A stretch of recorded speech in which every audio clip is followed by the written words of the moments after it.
नमस्कार। आप सभी का बहुत-बहुत स्वागत है हमारे सारे ज्योतिष में।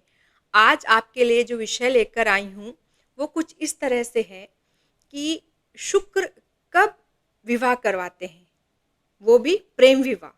क्योंकि आज का जो हमारा विषय है, वो है प्रेम विवाह कि शुक्र प्रेम विवाह कब करवाते हैं। कुंडली में उनका स्थान कहाँ होना चाहिए कि वो प्रेम विवाह के लिए ज़िम्मेदार बनते हैं, ठीक है? तो सबसे पहले हम जानते हैं कि शुक्र किस तरह का ग्रह होता है और उसका हमारे जीवन में किस तरह का प्रभाव है। क्यों? क्योंकि वो हमारे जीवन में किस तरह का प्रभाव लेता है और क्या है शुक्र के अंदर जो हमें प्रेम करने के लिए मजबूर करता है या हम प्रेम करते हैं, ठीक है? तो सबसे पहले हम शुक्र की विशेषता जानेंगे कि शुक्र के अंदर में किस तरह का प्रभाव होता है। शुक्र क्यों बली होता है, तब विवाह होता है, मतलब कि कहें तो शुक्र जब बली होता है, तभी विवाह होता है। शुक्र की ऐसी कौन-सी पोज़ीशन होती है कुंडली में कि वो प्रेम करवाते हैं, ठीक है? तो यदि आपको मेरा ये छोटा-सा वीडियो यदि अच्छा लगे, आपके लिए उपयोगी हो, तो आप इसे लाइक कीजिए, शेयर कीजिए, कमेंट्स भी कीजिए और सब्सक्राइब भी ज़रूर कीजिए क्योंकि सब्सक्राइब अगर आप करते हैं हमारे चैनल को, तो हमें बहुत अच्छा लगता है। हम नए-नए वीडियो आपके लिए लेकर के आते हैं, तो आप लाइक, शेयर, सब्सक्राइब, कमेंट्स ज़रूर कीजिए। चलिए, विस्तृत से बात करते हैं कि शुक्र कुंडली में क्या अधिक महत्व रखता है, क्या है, शुक्र के अधीन आता क्या है? देखिए, जैसे कि फीमेल चार्ट में विवाह के लिए गुरु ज़िम्मेदार होते हैं, क्योंकि फीमेल चार्ट में हम गुरु का विश्लेषण करेंगे यदि किसी कन्या की कुंडली या किसी स्त्री की कुंडली यदि विवेचना करनी है, तो हम गुरु को कंसिडर करते हैं, उसके प्रति जानते हैं कि गुरु की कैसी पोजीशन है कुंडली में, गुरु कैसे होकर के बैठे हैं, गुरु बल आदि लेकर के बैठे या नहीं बैठे। लेकिन आज का जो हमारा विषय है, वो है शुक्र। शुक्र प्रेम करवाते हैं। शुक्र यदि कुंडली में है, तो आप भोग विलास आदि करेंगे। सबसे पहले जानेंगे हम कि शुक्र करवाते क्या हैं या क्या इनके अधीन आता है। शुक्र को एक ऐश्वर्य कारक ग्रह कहा गया है। शुक्र भोग विलास के कारक हैं।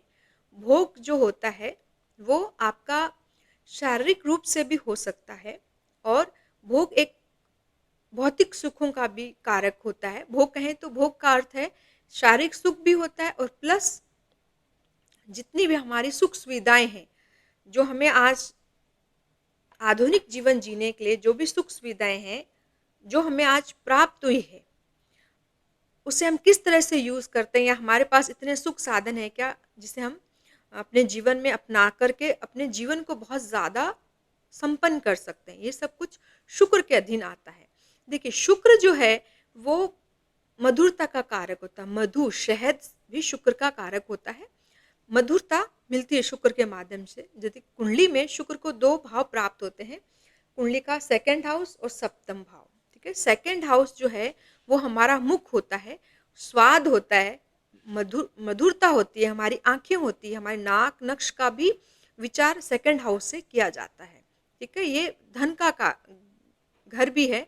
इससे धन संचय की जो प्रवृत्ति होती है हमारी, धन कितना संचित हम अपने जीवन में कर पाएँगे, ये भी इस भाव से पता चलता है और कुटुंब का भाव भी है। क्योंकि शुक्र की जब हम विवेचना करते हैं, तो कहीं न कहीं कुटुंब का विचार भी आता है क्योंकि रिलेशंस जो मेंटेन हम करते हैं, रिलेशंस को हम आगे लेकर के जब चलते हैं, तो उसमें शुक्र का विचार किया जाता है। विवाह के लिए हम गुरु को कंसिडर करेंगे फीमेल चार्ट में, लेकिन रिलेशंस को कितने अधिक प्रगाढ़ता मतलब रिश्तों में प्रगाढ़ता कितनी होती है, ये आपका शुक्र बताता है कि रिश्तों को आगे दूर तक ले जाने के लिए शुक्र का कुंडली में बली होना आवश्यक होता है। वो चाहे पति-पत्नी के रिश्ते हों, चाहे आपके जो फैमिली के जो रिलेशंस होते हैं, उसमें भी हम शुक्र को कंसिडर करते हैं।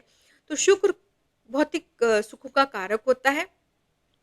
बहुत लग्ज़रियस गाड़ियाँ आती है, घर है, बंगले हैं, आपकी लाइफ़स्टाइल है, जो आप बड़े-बड़े ब्रांड के कपड़े कैरी करते हैं, ये सब भी शुक्र के अंदर आते हैं। और जो पति-पत्नी का जो रिश्ता होता है, प्यार का जो रिश्ता होता है, मधुरता जो उसमें होती है, वो सब भी शुक्र के ही अधीन आती हैं। हम शुक्र को ही कंसिडर करके इन सब चीज़ों की विवेचना कुंडली में करते हैं। जब भी कुंडली का हम विवेचना करेंगे तो उसमें ये सारी चीज़ें देखी जाती है। तो शुक्र है भोग विलास का कारक, लग्ज़रियस लाइफ़ को देने वाला, सुख सुविधाओं को देने वाला, धन संचय करने वाला, वाणी का कारक और सप्तम भाव जो रति सुख होता है। जो हस्बैंड वाइफ के जो रिलेशंस होते हैं, इनका कारक भी शुक्र होता है। ये केंद्र भाव है साझेदारी का, क्योंकि पार्टनरशिप होती है, एक तरह से कहें तो साझेदारी होती है पति पत्नी में, तो उसका कारक भी शुक्र को ही माना गया है, क्योंकि यहाँ पे मधुरता चाहिए होती है रिलेशंस को मेंटेन करने में। और हमारी जो भी एक पार्टनरशिप है, बॉन्डिंग जो है हमारी मैरिड लाइफ में, उसके लिए भी हम शुक्र को कंसिडर करें, क्योंकि यहाँ पर मधुरता चाहिए, यहाँ पर किसी भी तरह की कटुता नहीं चाहिए होती है, पाप नहीं चाहिए होता है, विग्रह नहीं चाहिए होता है, हमें यहाँ पर रस चाहिए, मधु चाहिए, शहद चाहिए, मिश्री का जो मिठास होता है वो भी शुक्र के अधीन ही आता है। तो शुक्र जो होते हैं वो सुंदरता लिए हुए होते हैं, ऐश्वर्य कारक ग्रह होते हैं, मिठास उनके अंदर होती है, चमक धमक होती है। जितने भी सेलिब्रिटीज होते हैं जो ग्लैमरस लाइफ जीते हैं, उन सब में भी शुक्र को ही कंसिडर किया जाता है। ये तो मैंने बताया कि शुक्र किस तरह के ग्रह होते हैं, ठीक है। लेकिन आज का जो हमारा विषय है कि शुक्र कब प्रेम विवाह करवाते हैं। शुक्र कुंडली में आपके उच्च के भी हो सकते हैं, स्वराशि के भी हो सकते हैं, मूल त्रिकोण राशि के भी हो सकते हैं, लेकिन किस भाव में शुक्र बैठेंगे तो आपका विवाह, प्रेम विवाह होना निश्चित ही है। आप प्रेम की तरफ आकर्षित होते हैं। कभी-कभी मेरे पास में इस तरह के प्रश्न भी आते हैं, या कहें तो पूछने वाले पूछते हैं, छोटे-छोटे बच्चे जो 14 से 12 साल के बच्चे पूछते हैं, 14 साल के बच्चे पूछते हैं, क्या मेरा प्रेम विवाह होगा? मुझे मेरी गर्लफ्रेंड एंड बॉयफ्रेंड समथिंग वो कब मिलेंगे? तो मेरे मन में एक प्रश्न आता है कि इसकी जब कुंडली बनेगी तो उसका शुक्र कहाँ बैठा है? ये इतना छोटा बच्चा इस तरह का प्रश्न कर रहा है, क्या है इसका माजरा? क्या है इसके अंदर सच्चाई? जब कुंडली खुलती है तो निश्चित रूप से वो शुक्र ऐसी जगह बैठा रहता है कि उस बच्चे के मन में इस तरह के भाव कम उम्र से ही आने शुरू हो जाते हैं। तो आज हम जानेंगे कि शुक्र कुंडली में किस भाव में बैठते हैं, तब प्रेम विवाह अवश्य ही करवाते हैं। तो मैंने आपके सामने एक छोटा-सा चार्ट बनाया है, इसमें शुक्र को लगन में बिठाया है, ठीक है? तो सबसे पहले मैं आपको बताऊँगी, यदि शुक्र पंचम भाव में होते हैं, तो कितने अधिक प्रेम विवाह के लिए बली हो जाते हैं। क्योंकि देखिए, शुक्र पंचम भाव जो है हमारी थिंकिंग का है, थॉट्स का है, विचार का है, हमारी बुद्धि का है। यदि वहाँ पर शुक्र आ जाते हैं, तो वहाँ पर प्रेम विवाह अवश्य होता है, चाहे शुक्र की दशा चले या न चले। चाहे शुक्र किसी और ग्रह की महादशा उसका अंतर आए न आए, लेकिन यदि पंचम भाव में शुक्र बैठे हैं तो निश्चित रूप से आपका प्रेम विवाह ही होगा। ये तो सबसे अच्छी पोजीशन शुक्र की मानी जाती है। यहाँ पर शुक्र आपके बुद्धि पर हावी होते हैं, आपको एक अच्छा प्रेमी लाइफ पार्टनर देते हैं, जब पंचम का शुक्र होता है। तो ये तो निश्चित रूप से ऐसी एक ग्रह स्थिति होती है कि यहाँ पर शुक्र जो है वो आपको प्रेम विवाह ही ज़रूर करवाएँगे, ठीक है? दूसरी स्थिति होती है 11वां भाव। यदि 11वें भाव में भी शुक्र आ जाते हैं, तो ऐसा व्यक्ति प्रेमी प्रवृत्ति का होता है, जल्दी से किसी और मतलब अपोज़िट सेक्स से बहुत जल्दी ये आकर्षित होता है। बहुत जल्दी ये प्रेम में पड़ते हैं ऐसे व्यक्ति जब 11वें घर में शुक्र होते हैं, क्योंकि ये सीधा आपकी 11वें घर में जब शुक्र बैठेंगे तो पंचम भाव को प्रभावित करते हैं। और ये होता आप, क्योंकि पंचम भाव को प्रेम का भाव भी कहा गया है, यदि यहाँ पर शुक्र बैठते हैं तो लव मैरिज या प्रेम विवाह होना निश्चित ही है, उसको आप टाल नहीं सकते हैं। और 11वें घर में भी यदि शुक्र बैठ जाते हैं तो वहाँ पर भी आपका प्रेम विवाह होना निश्चित ही होता है। वहाँ पर ज़रूर आपको लव मैरिज की ओर ऐसा शुक्र लेकर के जाता है, और एक अच्छा प्रेम विवाह भी ऐसे शुक्र देते हैं, क्योंकि यहाँ पर यदि शुक्र आते हैं, यहाँ पर यदि शुक्र आते हैं और यहाँ पर शुक्र आते हैं तो रिलेशंस को वो बहुत अच्छी तरीके से हैंडल करते हैं, स्पेशली फीमेल के साथ में।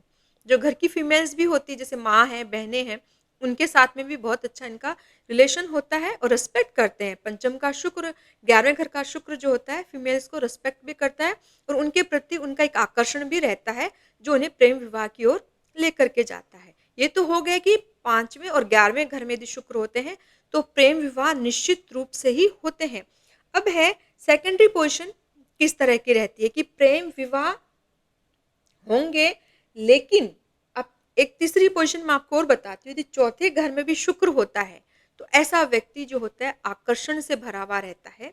उसके अंदर में एक विशेष आकर्षण होता है, वो स्त्रियों की ओर आकर्षित होता है। मान लीजिए यदि पुरुष का चार्ट है, पुरुष की कुंडली है तो स्त्री की ओर आकर्षित होगा और यदि स्त्री की कुंडली है, फीमेल चार्ट है तो वो मेल की ओर आकर्षित होते हैं।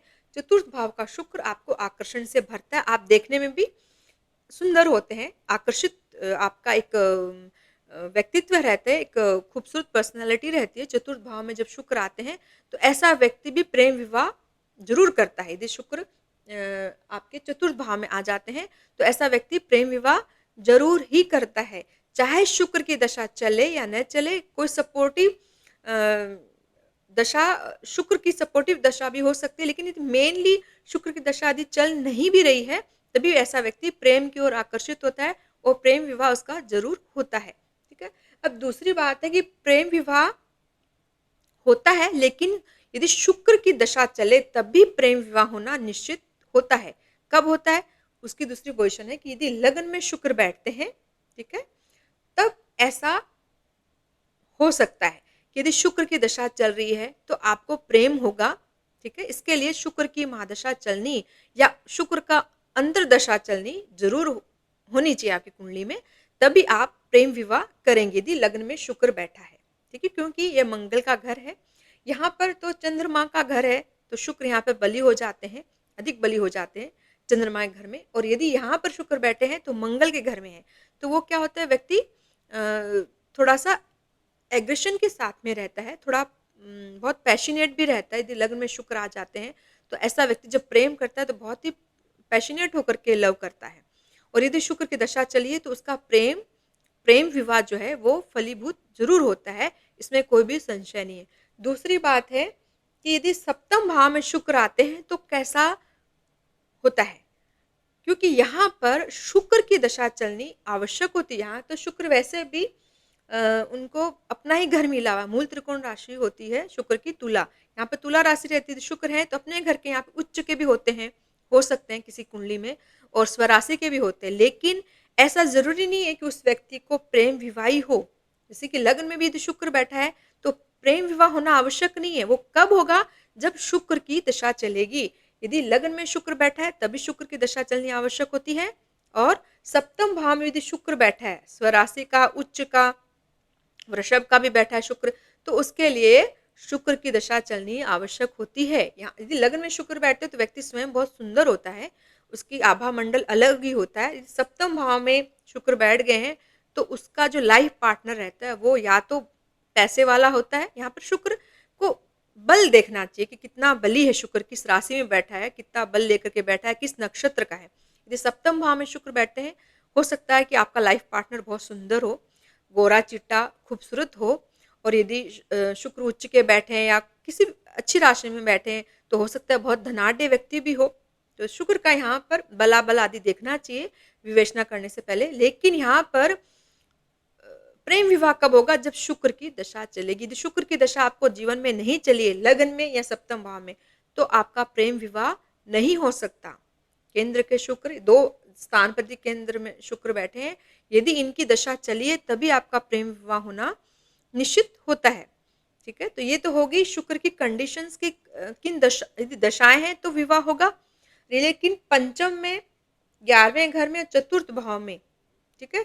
पंचम और 11वां भाव पक्का भाव होता है, यदि इनमें दशा नहीं भी चली है, तभी भी आपका प्रेम विवाह होगा। लेकिन चतुर्थ में कभी-कभी दशाएँ नहीं भी होती तभी भी होता है और दशाएँ चलती तभी भी होता है। तो ये तो 2 पक्के घर होते हैं प्रेम विवाह के लिए।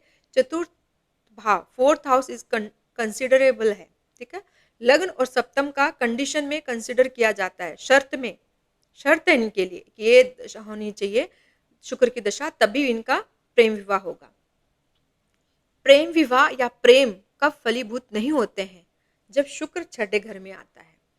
ऐसे व्यक्ति जिनकी कुंडली में छठे घर का शुक्र होता है, इनको जीवन में लव तो ज़रूर होता है, क्योंकि नैसर्गिक रूप से देखें तो यहाँ कन्या राशि होती है और कन्या राशि जो है वो शुक्र की नीच की राशि है। तो यहाँ पर यदि शुक्र आते हैं तो ऐसे व्यक्ति को जीवन में प्रेम तो अवश्य होता है, लेकिन वो फलीभूत नहीं होता, उसे प्रेम होकर के वो छूट जाता है, उसका प्रेम परवान नहीं चढ़ता है कह सकते हैं, या कहें तो उसको स्त्री पक्ष से इतना संतोष नहीं रहता है, संतोषजनक उसका जीवन, वैवाहिक जीवन भी कभी-कभी नहीं रहता है, यदि शुक्र छठे घर में आ जाए तो। और संचित धन भी उसके पास में जो रहता है, लिक्विड मनी जो रहती है, उसमें भी कभी-कभी उसमें प्रॉब्लम देखी जाती है। तो यहाँ का शुक्र प्रेम विवाह प्रेम कराता है, लेकिन प्रेम विवाह के लिए सपोर्टिव नहीं होता है। तो आज हमने और बाकी जगहों पे 12वें घर में यदि शुक्र है तो उच्च के होते हैं, लेकिन आवश्यक नहीं है कि वो व्यक्ति प्रेम विवाह ही करेगा, क्योंकि शुक्र को 12वें घर में बहुत अधिक शुभ माना गया है, लेकिन हर हाल में शुक्र 12वें घर में शुभ नहीं होता है। उसके लिए कुछ और कंडीशंस, कुछ और ग्रह स्थितियाँ अच्छी होनी चाहिए, तभी आपका शुक्र अच्छा रहेगा, क्योंकि मीन राशि में होता है। मीन राशि होती है जल तत्व राशि, फ्लो होता है यहाँ पर शुक्र का। तो शुक्र का फ्लो बहुत अलग तरीके से भी हो सकता है, आप बहुत अधिक खर्चीले भी हो सकते हैं, आप ये हो सकता है कई आदतें खराब भी हो। तो शुक्र को 12वें घर में कई ज्योतिषियों ने इसे बहुत अच्छी स्थिति कहा है, लेकिन विशेष परिस्थितियों में ये विशेष स्थिति मानी जाती है। शुक्र किस भाव के अधिपति हैं, ठीक है? यदि सप्तम भाव के अधिपति हो गए, मान लीजिए किसी और अच्छे भाव के अधिपति हो गए, वो 12वें घर में चले गए, ठीक है? तो वो थोड़ी-सी दिक्कत हो जाए, लेकिन जो मैंने कहा ऐसा नहीं होगा, क्योंकि लग्न का भी विचार किया जाता है, कौन से लग्न में है। यदि शुभ भाव के अधिपति हो जाते हैं और 12वें घर में चले गए, ठीक है? क्योंकि यहाँ पर शुक्र जो होंगे वो मेष लग्न में उच्च के हो जाते हैं, ठीक है ना? 1, 2, 3, 4, 5, 6, 7 धन भाव का स्वामी और 7वें घर का स्वामी हो जाता है। लाइफ पार्टनर एंड आपका संचित धन, आपका कुटुंब, आपकी वाणी, यदि ये 12वें घर में चले जाते हैं, मैं इसको अच्छा नहीं मानूँगी, क्योंकि यहाँ पर आपको मैरिड लाइफ के लिए कभी-कभी थ्रेट्स मिल सकते हैं। आपको गुरु की स्थिति देखनी पड़ेगी, यदि गुरु यहाँ पर अच्छे हैं कुंडली में, कहीं शुभ भाव में बैठे हैं, तो फिर तो ओके है। लेकिन यदि गुरु की स्थिति भी खराब है और शुक्र आपका 12वें घर में जाके बैठ गया, तो ऐसा व्यक्ति थोड़ा चारित्रिक कैरेक्टर से भी सही नहीं देखा जाता है और वैवाहिक जीवन भी उसका तकलीफदायक हो सकता है। यदि शुक्र की दशा चली, शुक्र की दशा नहीं भी चली, तो भी कभी-कभी ऐसी प्रॉब्लम्स आ जाती हैं, नक्षत्रों का विचार भी अवश्य करना चाहिए। तो सिर्फ़ हम ये देखते हैं कि 12वें घर में यदि शुक्र है तो अच्छा हो गया, ये कोई ज़रूरी नहीं होता है। सब चीज़ों का विवेचना आवश्यक रूप से करनी चाहिए। कुंडली का पूरी अच्छी तरीके से देख करके फिर फलित करना चाहिए कुंडली में शुक्र की क्या दशा है। तो आज हमने जाना कि शुक्र कब प्रेम विवाह कराते हैं, किन भाव में होते हैं, तो प्रेम विवाह होने निश्चित ही हो जाते हैं। क्योंकि मेरे पास कभी-कभी बहुत ऐसे प्रश्न भी आते हैं कि हमारा लव मैरिज होगा या अरेंज मैरिज होगा, तो वहाँ पर शुक्र को ज़रूर कंसिडर करना चाहिए और फिर सप्तमेश की स्थिति को भी ज़रूर देखना चाहिए। तो आशा करती हूँ कि आपको मेरा एक छोटा-सा वीडियो ज़रूर समझ में आया होगा, आपके लिए उपयोग भी हो सकता है, यूज़फुल हो सकता है आपके लिए। तो आप यदि इससे कुछ समझे हैं और आपको यदि वीडियो अच्छा लगा है, तो आप इसको लाइक कीजिए, शेयर कीजिए, कमेंट्स कीजिए और सब्सक्राइब करना बिल्कुल भी मेरे चैनल को न भूलें। तब तक के लिए नमस्कार।